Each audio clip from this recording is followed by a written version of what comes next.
On May the 26th, 1948, Israel did not have a national army. 48 hours later, it did. It was forged from 3 rival militias with clashing command traditions and one non-negotiable doctrine. This force could never afford to lose a single war. How that improvised army evolved into one of the most closely studied military institutions on Earth comes down to a system most people have never actually examined. On the morning of May the 26th, 1948, Israel's provisional cabinet gathered in a cramped Tel Aviv office to sign a document that would erase the boundaries between 3 rival armed groups. Ordinance number 4, bearing the signatures of David Ben-Gurion and his ministers, declared that every member of the Haganah, Irgun, Lehi and other Jewish militias was now, by law, a soldier of the Israel Defense Forces. The ink was barely dry before orders began to flow, transforming a patchwork of underground fighters into a single state-controlled army, on paper at least. In reality, the next 48 hours were a scramble. Haganah units already engaged in battles on multiple fronts found themselves rebranded as the Kfir, the provisional IDF. Commanders who had never met were suddenly required to coordinate operations, share weapons and submit to a unified chain of command. Irgun and Lehi fighters, some still holding out for a separate recognition, received directives to report for integration, though in practice old loyalties lingered.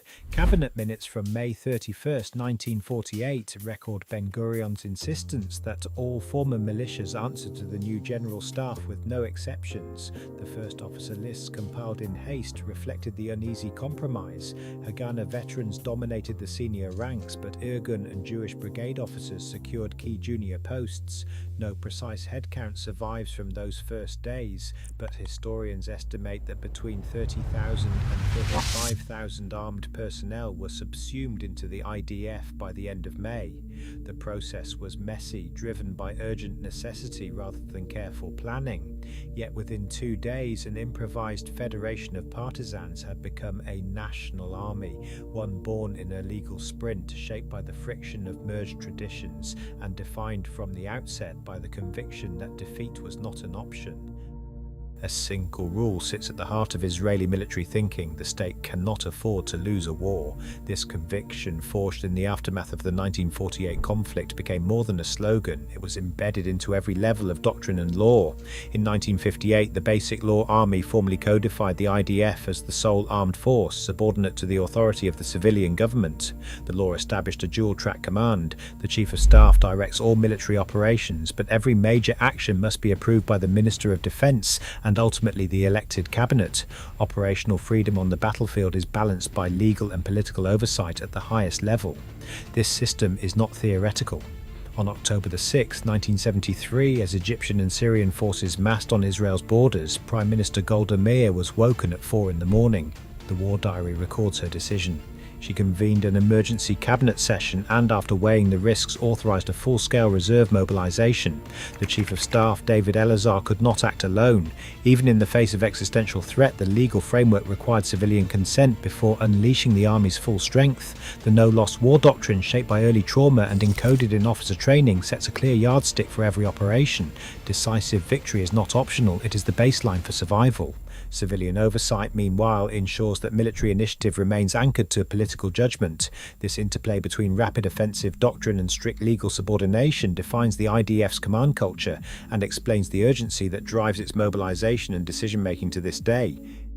Every Israeli citizen knows the draft notice is not a formality, but a legal summons. The Defense Service Law, first enacted in 1954, orders all Jewish and Druze citizens to report for service at age 18. Men serve 32 months and women serve 24 months. The process begins at the Meitav Induction Center, where each recruit faces a battery of psychometric and aptitude tests. The Tzohar exam measures cognitive ability, personality and technical skills, sorting new conscripts into combat support or specialist tracks. Top scorers are flagged for elite programs, but every candidate is assigned a role. Exemptions are rare and tend to be medical, religious or related to specific minority status. Once basic training ends, every soldier enters a manpower pipeline designed for speed. The reserve system is the backbone of Israeli readiness. After active duty, men remain in the reserve until age 40 and women until age 38. In practice, this means the IDF can mobilize roughly 300,000 trained reservists within 72 hours. This surge capacity has been tested repeatedly, most notably during the 1967 and 1973 wars, when the entire reserve pool assembled in less than 3 days. The system relies on digital alerts, pre-positioned equipment, and a legal obligation to report. The result is a standing promise. In a crisis, Israel can transform from a peacetime society to a full-scale army faster than any comparable nation. The Manpower Directorate tracks every conscript and reservist, treating each as a strategic asset in a country where delay can be fatal. At precisely 7:45 a.m. on June 5, 1967, 200 Israeli Air Force jets lifted off from airfields across the country. The plan, known as Operation Focus, had been rehearsed down to the minute. Pilots flew low to avoid radar, then rose sharply to strike Egyptian runways and parked aircraft before their targets could scramble. Within 90 minutes, nearly 90% of Egypt's air force lay destroyed on the ground. The coordinated assault did not stop there. Israeli squadrons pivoted to hit Syrian and Jordanian airfields, neutralizing enemy air power across the region. With the skies clear, Israeli ground forces advanced in rapid thrusts across the Sinai, the West Bank, Gaza, and the Golan Heights. Over 6 days, the IDF seized 26,000 square miles, tripling the territory under Israeli control. The cost to Israel was 776 dead, a fraction of what might have been expected in a drawn-out campaign. The 6-day war became the ultimate proof of concept for the IDF's doctrine. Intelligence-driven preemptive strikes orchestrated with organizational precision could deliver overwhelming results in days rather than months. The Air Force's role in synchronizing the opening blow set a new benchmark for operational planning, embedding the belief that speed and surprise were not just tactics but necessities for survival. On October 6, 1973, Israeli analysts watched as Egyptian and Syrian forces crossed ceasefire lines with a scale and speed that caught the entire defense establishment off guard. The warning signs had been there, including intercepted communications and unusual troop movements, but senior intelligence officers clung to the belief that war was unlikely. When the attack came, the cost was immediate and severe. 40% of Israel's frontline tanks were destroyed in the opening days. The northern and southern fronts buckled under coordinated assaults, and casualties mounted at a rate not seen since the state's founding. By the end of the war, 2,600 Israeli soldiers were dead, and the Israel Defense Forces faced shortages of ammunition and spare parts. Desperate for resupply, Israel turned to the United States. Over the course of Operation Nickel Grass, American cargo planes delivered 22,000 tons of materiel, tanks, munitions, and fuel, enabling the Israel Defense Forces to regroup and launch a counter-offensive.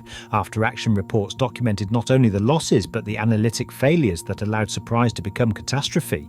The war's aftermath forced a reckoning. Intelligence units were restructured, dissenting views became institutionalized, and the assumption of early warning was replaced by a mandate for constant vigilance. The Yom Kippur shock revealed the limits of doctrine and the price of complacency, setting the stage for a new era of reform.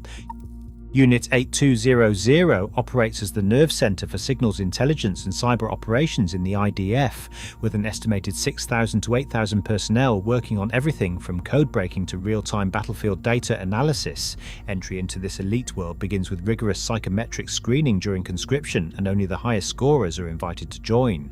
For a select few, the Talpiot program offers a 41-month course blending advanced science, engineering, and military training, followed by a 9-year service commitment. These graduates do not just man intelligence desks, they design new surveillance platforms, encryption systems, and cyber tools that feed directly into operational units. The pipeline has become a launchpad for Israel's technology sector, and alumni have founded dozens of leading cybersecurity and data analytics firms. The result is a feedback loop.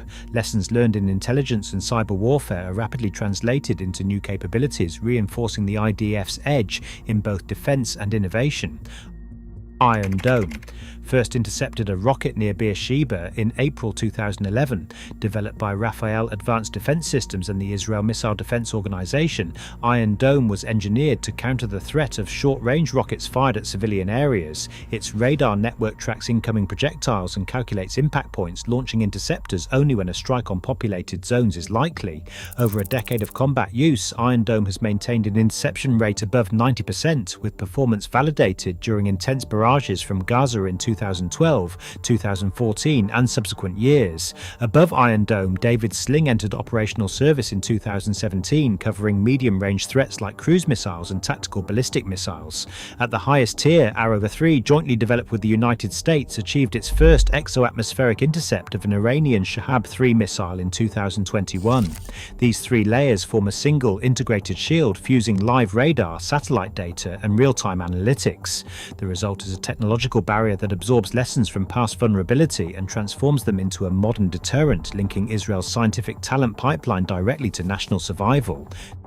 Today, the IDF remains shaped by the belief that any defeat could be existential.